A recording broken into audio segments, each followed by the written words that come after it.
नमस्कार।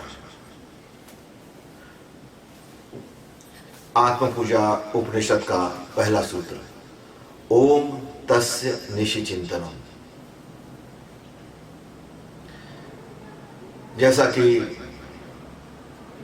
हमारे पिछले वीडियो में मेडिटेशन और उसके शब्द इसमें बताया गया है कि हर शब्द महत्वपूर्ण होता है। हमारे अंदर शब्द हमारे अंदर हमको जीवित करता है, हमारी इमोशंस जीवित हो जाते हैं। तो पहला शब्द है ओम। ओम शब्द का क्या अर्थ हो सकता है? वैसे तो ओम शब्द के बहुत सारे अर्थ हैं, पर यहां इसका अर्थ नाद से है। जब सत्य के खोजी, जब आत्म खोजी अपने अंतर मन में उतरे तो उन्हें एक ध्वनि सुनाई दी, और वो ध्वनि ईको ध्वनि थी।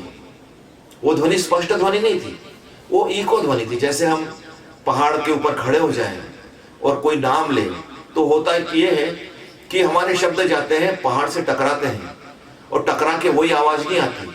इसमें पहाड़ और वो घाटियां अपना भी कुछ ऐड करती है। तो उन्होंने अपने अंतःस्थल में, केंद्रस्थ में ये पाया कि ये ध्वनि जो है ये ओम को प्रतिध्वनि करती है।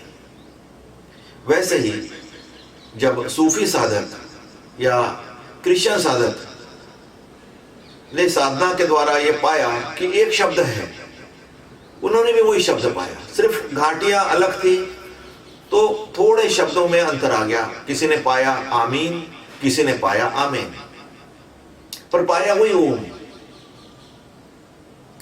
तो पहला तो ये है कि ये वो ध्वनि है जो हम उत्पन्न भी कर लें, क्योंकि हमें मालूम है कि हमारा मन, हम जो कहते हैं, हम जो विचार करते हैं, उसके अनुसार चलता है।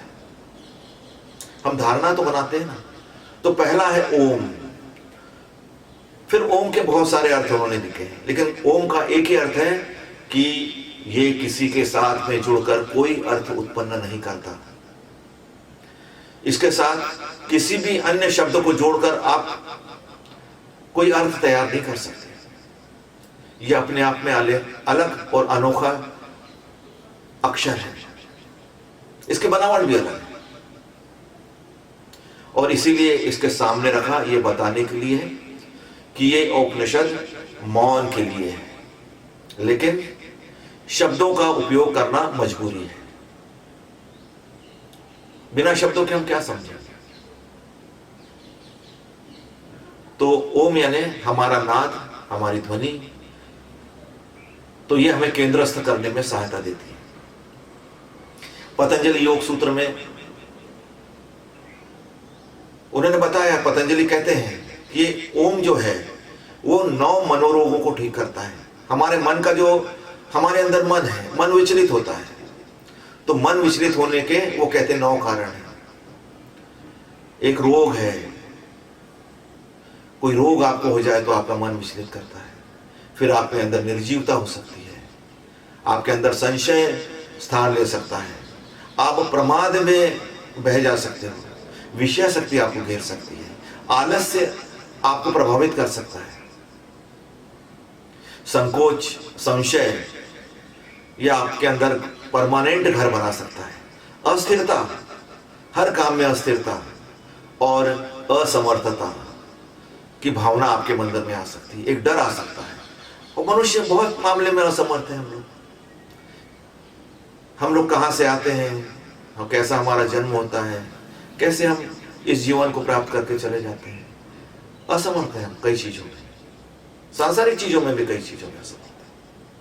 लेकिन ओम की ये ध्वनि अगर आप विशुद्ध वैज्ञानिक तरीके से निकालें तो कुछ समय के बाद ये मन अपने आप शांत हो जाता है। तो ओम का पतंजलि योग सूत्र में बहुत बड़ा अध्याय है, जो भी साधकगण चाहे उससे देख सकते हैं और प्रैक्टिकल कर सकते हैं, क्योंकि उपनिषद प्रैक्टिकल है, एप्लीकेशन है।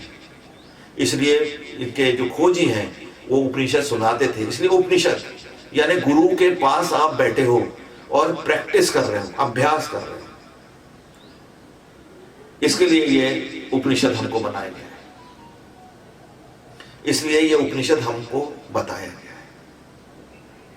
तो पहला है ओम। ओम का उच्चारण पहले हम होठों से करेंगे, उसके बाद जब अभ्यास हो जाने के बाद ये अंतर मन में हम अपने नाभि से इसको बाहर ऊपर तक लाएंगे। एक झनकार है ओम, यानी एक वाइब्रेशन आपको महसूस करना है कि वाइब्रेशन हो रहे हैं, और मन उस चीज को पकड़ लेता है कि हाँ वाकई में हो रहे हैं। पहले पहले ये नितांत एक कल्पना होती है, लेकिन बाद में ये वास्तविकता हो जाती है। हर चीज में आप देखिए, एक शक आपके अंदर होता है कि मेरे कमरे में कोई है तो नहीं, नितांत काल्पनिक बात, लेकिन आपको पसीना आने लगता है, वास्तविकता बन जाती है।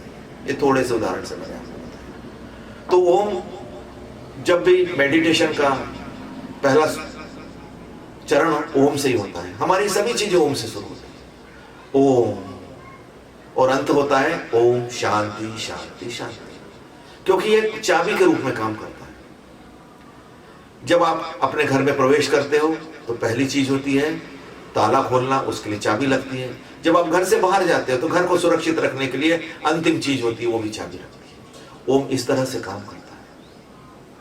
तो ओम आपका स्थिरीकरण, क्योंकि स्थिर रहोगे आप तभी तो पूजा कर पाओगे, स्थिर रहोगे तभी तो चीजों को समझ पाओगे, स्थिर रहोगे, केंद्रित रहोगे, तभी तो प्रगति का पता लगेगा।